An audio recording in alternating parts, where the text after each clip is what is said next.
Vamos lá, moçada, mais uma dica regressiva. Agora nós vamos tratar da situação da responsabilidade envolvendo governadores de estado, tá bom? Aqui é muito mais delicado do que a situação do presidente e, obviamente, muito mais provável de ser cobrado aí na sua prova, tá? O STJ entende que governador está sujeito à tripla responsabilização. E o que seria isso de tripla responsabilização? Haveria a possibilidade dele responder por crimes comuns, por crimes de responsabilidade e também por improbidade administrativa. Então vamos olhar aqui, ó. Sendo o caso de crime comum, quem julga o governador de estado? O julgamento, nesse caso, de acordo com o artigo 105 da Constituição, cabe ao STJ. Artigo 105 diz lá, cabe ao STJ processar e julgar governadores de estado e do DF nos crimes comuns. Presta atenção, porque no crime de responsabilidade é uma pergunta muitas vezes feita, tanto nas provas de concurso quanto nos exames da OAB, por uma razão muito simples. O candidato é levado a pensar em simetria. Quando eu falo na responsabilidade do presidente da República, eu sei que no crime comum ele é julgado no Supremo. No crime de responsabilidade ele é julgado no Senado, ou seja, judiciário de um lado, legislativo do outro. E aí vem a pergunta, governador no crime de responsabilidade, no impeachment, quem julga? No mais das vezes o candidato é levado a responder que é a Assembleia Legislativa, ou no caso do DF, a Câmara Legislativa. Só que esse entendimento está errado. Não é isso que acontece. Há uma lei própria regendo o tema. É a Lei 1079 de 50. Essa lei foi muito lembrada no noticiário de forma mais recente por conta do julgamento envolvendo a presidente Dilma, que é a Lei dos Crimes de Responsabilidade. Lá na Lei dos Crimes de Responsabilidade diz que vai ser criado, no caso de julgamento de governador, um tribunal especial, chamado a decidir se isso aqui ainda estava em vigor. O Supremo Tribunal confirmou a validade da regra. Esse tribunal especial é formado por essa composição. O presidente do tribunal, mais 5 deputados, mais 5 desembargadores. Houve no julgamento, até o ministro Marco Aurélio, ele falava que isso aqui seria um tribunal de exceção, mas prevaleceu o entendimento contrário no sentido de que governador no crime de responsabilidade será julgado por esse tribunal especial na forma da Lei 1079 de 50, tudo bem? E aí, por fim, a questão da improbidade aí é que ganha relevo, porque na improbidade não há foro especial. Se não há foro especial, quem vai julgar o governador? Vai ser o juiz de primeira instância. Juiz de primeiro grau ou primeira instância vai ser o responsável pelo julgamento do governador.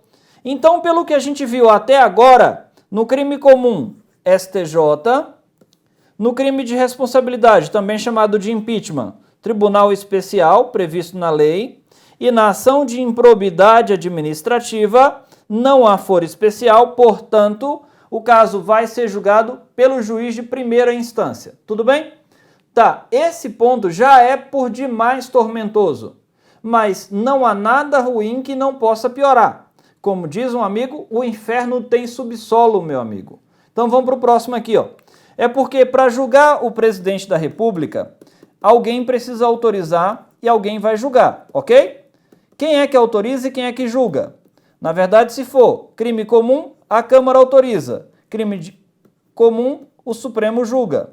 E lá no âmbito do presidente ainda, se for crime de responsabilidade, o Senado julga. Pois bem, a primeira pergunta que se põe é se essa necessidade de autorização de 2/3 da Câmara dos Deputados seria uma prerrogativa de chefe de Estado ou de chefe de governo. Explico melhor.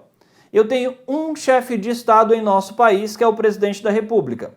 Mas quando eu falo em chefe de governo, eu tenho o presidente mais 27 governadores, mais de 5.000 prefeitos. Eu falo então, resumindo, que eu tenho um chefe de Estado e cerca de 5.600 chefes de governo. Pensa comigo então, se eu falar que a prerrogativa da necessidade de autorização é de chefe de Estado, ela só vai valer para o presidente. Agora, se eu falar que ela é de chefe de governo, ela desce para governador. O que entendeu o Supremo Tribunal Federal? Entendeu que a autorização era uma prerrogativa de chefe de governo. Logo, para abrir processo contra governador, o que acontece? Vai ter duas situações. Vão ter duas situações. Na verdade, o que chegou primeiro ao Supremo Tribunal Federal foi o questionamento acerca da constitucionalidade de normas estaduais que repetiam o que estava na norma federal.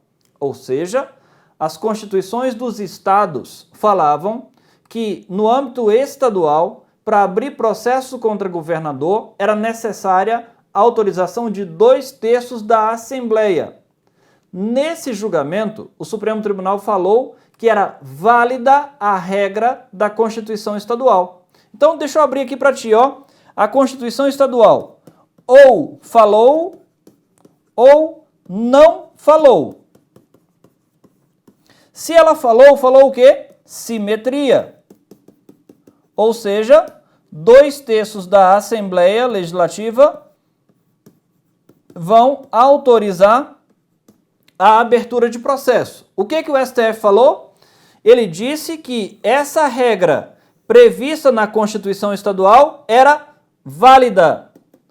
Ou seja, dito de outro modo, o STF veio e falou, vale sim a regra de simetria prevista na Constituição Estadual. Pois bem, só que mais para frente chegou a situação envolvendo o governador Pimentel lá de Minas Gerais. E lá em Minas Gerais tinha uma peculiaridade, que a Constituição do Estado de Minas era silente quanto à autorização. Nada falava sobre a autorização. Qual autorização? Aquela autorização de 2/3 da Assembleia. E aí, coube ao Superior Tribunal de Justiça, que é quem julga governador em crime comum, se manifestar sobre o tema. O que decidiu o STJ? O STJ acabou dizendo que, mesmo que não fale nada a Constituição Estadual, ou seja, mesmo que seja omissa a Constituição, que ela não preveja a autorização de 2/3, é obrigatório seguir. Dizendo de outra forma, falou, não interessa se existe ou não previsão na Constituição Estadual. Como é uma prerrogativa de chefe de governo, para abrir processo contra governador, necessariamente vou precisar de autorização 2/3 da Assembleia. Beleza? Então, estando ou não previsto na Constituição Estadual, para abrir processo contra o governador, vou precisar de 2/3 da Assembleia. Isso é muito benéfico para os governadores, até porque, na maior parte das vezes, eles dominam a Casa Legislativa. E para abrir processo contra ele, seriam necessários 2/3 de votos contra o governador. Beleza? Agora, não confunde uma coisa, ó. Até o professor Pedro Lenza, excelente livro, grande indicação. No livro dele tem uma falhazinha e eu falo sempre, não para dizer que o livro dele não é bom, porque pelo contrário, o livro dele é excelente.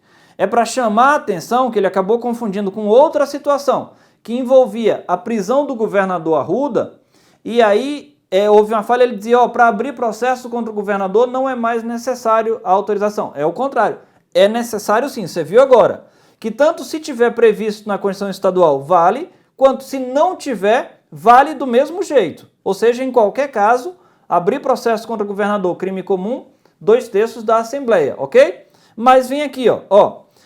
O caso que me interessa é o seguinte, abrir processo é uma coisa, outra coisa é a prisão de governador. Deixa eu te perguntar uma coisa. Para abrir processo contra um governador, é necessária a autorização de 2/3 da Assembleia? Sim, acabamos de ver. Me responde uma coisa então. Qual o mais grave? Abrir um processo contra você ou prender você? Prender cautelarmente, prender em prisão preventiva. Ou seja, prender você antes do oferecimento da denúncia. Não tem nem denúncia ainda. Então o processo não está aberto. Pergunto, pode prender o governador?